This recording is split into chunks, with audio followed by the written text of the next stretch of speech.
Diyan na lang daw kayo. Diyan na lang daw kayo. Wag mo na silang ibaba. Hanggang sa umuwi, ayaw mo sila.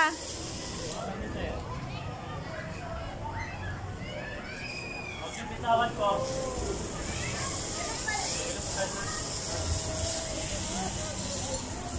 Dapat pa, baliktad eh, para nabitin kay pati warik. Oh, next time pwede na ako.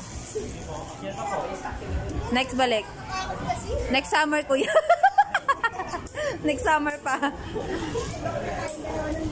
Yung asthma ko kasi baka mag-trigger, mahirap na. Okay na kayo. Climbing, mag-ano tayo? Ay, ano pala. Okay na, patay ko na to ha.